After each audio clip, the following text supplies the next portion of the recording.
अब अर्को विषय, तिहारको लक्ष्मी पूजासँगै नेपाली साहित्यका महाकवि लक्ष्मी प्रसाद देवकोटाको जन्म शताब्दी मनाउने क्रम शुरू भएको छ। महाकवि देवकोटाको योगदानहरूको सम्झना गर्दै वर्षभरि नै विभिन्न साहित्यिक कार्यक्रम गर्ने तयारीमा नेपाली साहित्य जगत उत्साहित हुँदै जुटेको छ।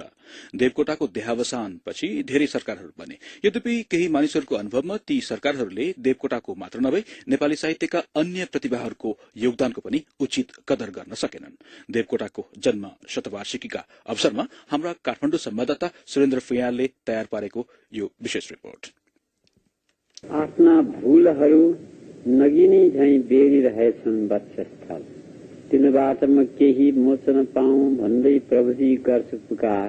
क्यान्सर रोगबाट ग्रसित भएपछि 2016 सालको भदौ महिनामा महाकवि देवकोटा ललितपुरको शान्त भवन अस्पतालमा भर्ना भएका थिए। देवकोटा गम्भीर बिरामी भए पनि उनीभित्रको कवि भने स्वस्थ र तन्दुरुस्त नै लाग्दथ्यो। उनले अस्पतालको शय्याबाट वाचन गरेको यो कवितामा सुनिए जस्तै, मानवताको भाव हजारौं मैले गाएँ कवितामा, तर ती सारा विफल भइकन फोस्रो भए प्रभु श्याम। आफ्नो अन्तिम अवस्थामा अस्पताल शय्याबाट वाचन गरिएका यी हरफहरू रेकर्ड गरिएको क्यासेट बीबीसीलाई देवकोटाको परिवारले पहिलो पटक उपलब्ध गराएको हो। तिहारको लक्ष्मी पूजाको दिन राजधानीको धोबीधारामा आमा अमर राज्य लक्ष्मीको कोखबाट जन्मिएका देवकोटा धनधान्यकी देवी लक्ष्मीको प्रसाद होइन, बरु सरस्वतीको प्रसाद बन्न पुगे। 10 वर्षको कलिलो उमेरमा नै उनको परिपक्वताको र उनको प्रतिभाको प्रस्फुटन भइसकेको थियो। यसरी घनघोर दुख सागर जान भाइ, नगरे घमण्ड कहिले मर्नु छ हामीलाई। देवकोटाका यी हरफहरू सुनेर उनका कवि समेत रहेका पिता तिलमाधवले लक्ष्मी प्रसादलाई सरस्वतीको अवतार मानेका थिए। देवकोटालाई नजिकबाट चिन्नेहरू भन्छन् देवकोटाको खुबी साँच्चै नै अतुलनीय थियो। महाकवि देवकोटाले त्यति बेला छायामा पर्न लागेको झ्याउरे छन्दलाई धेरै माया गरे। त्यसको पुष्टि झ्याउरे शैलीमा लेखिएको र धेरै पाठकहरूले रुचाएको मुना मदनको गाथामा प्रष्ट हुन्छ।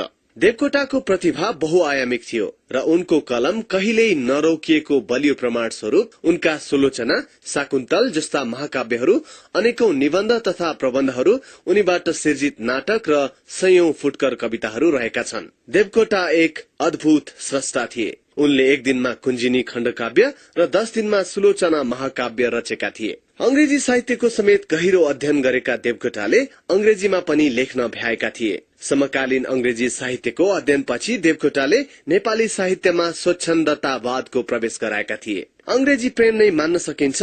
अन्तिम अवस्थामा शान्त भवन अस्पतालको शय्यामा पनि देवकोटा अमेरिकाबाट आएका एक इसाई डाक्टरलाई कवितामा धन्यवाद दिँदै थिए। Medical angel and spiritual angel came to Nepal.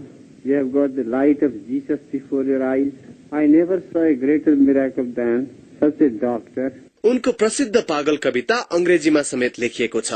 The ल्युनाटिक नाम दिएको सो कविताको भावसँग कविहरूको अन्योन्याश्रित सम्बन्ध रहेको अनुभव सुनाउँछन् प्रसिद्ध उपन्यासकार डाक्टर ध्रुवचन्द्र गौतम। देवकोटा विदेश आउनुभएको थियो, हामी केटाकेटी थियौं अनि उहाँलाई स्वागत गर्दै एकजना अंग्रेजीका प्रोफेसरले भन्नु कि पोएटहरू ल्युनाटिक किसिमका हुन्छन् भनेर भन्नुभएको थियो है। देवकोटाले आफूले बोल्दा चाहिँ के भन्नु, मेरा विद्वान मित्रले पागल त सबै पागल हुन्, कविहरू काम लाग्ने पागलहरू जम्मै भेगमा पागल भन्नुभएको थियो। वरिष्ठ साहित्यिक पत्रकार रोचक घिमिरेका विचारमा जीवनको सूर्यास्त अघि देवकोटा साहित्यमा नोबेल पुरस्कार पाउनका लागि उद्यत देखिन्थे। आफ्नो जीवनकालमै यो नेपाली शाकुन्तल महाकाव्य निस्किएको छ। त्यो मौलिक रूपमा अंग्रेजीमा नै मूल लेख्नु भएको हो। उनको साहित्य चाहिँ विदेशी भाषामा अनुवाद भएर जान सकेको भए विश्वले पनि देवकोटाको महान प्रतिभाको महत्व थाहा पाउँथ्यो।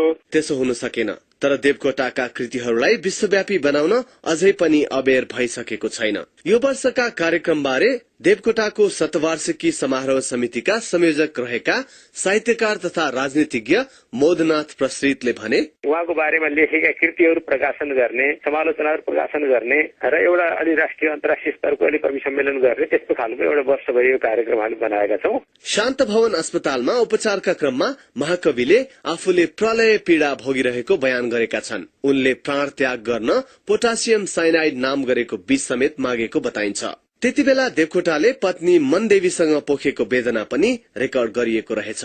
यस्तो मेरो पच्चित भएको छ कि यस्तो महापातखेरि तिमी जस्तो तपस्विनीको गन्धसम्म सुन्न पनि सक्छ कि सक्दैन जस्तो भइरहेछ। म मरे मेरो माया मोह छोड्दै पनि भन्दछु। उद्देश्य के लिनु उडी छुनु चन्द्र 1 भन्ने देवकोटा अन्तत 2016 साल भदौ 29 गते साँझ यो संसारबाट सदाका लागि बिदावादी भए। प्रलय निदमा सुतिरहेछु मेरो ब्रह्माण्ड जल्यो, आउन सक्ने प्रभुको पदमा मेरो आत्मा सम्म गल्यो। तर नेपाली साहित्यका जाज्वल्यमान तारा महाकवि देवकोटाले नेपाली भाषा र साहित्यलाई धेरै धनी बनाएका छन्। नेपाली वाङ्मयको क्षेत्रमा उनका काव्य सृजना र कविताहरू अमर अजर छन्। सुरेन्द्र फयाल, BBC, काठमाडौँ।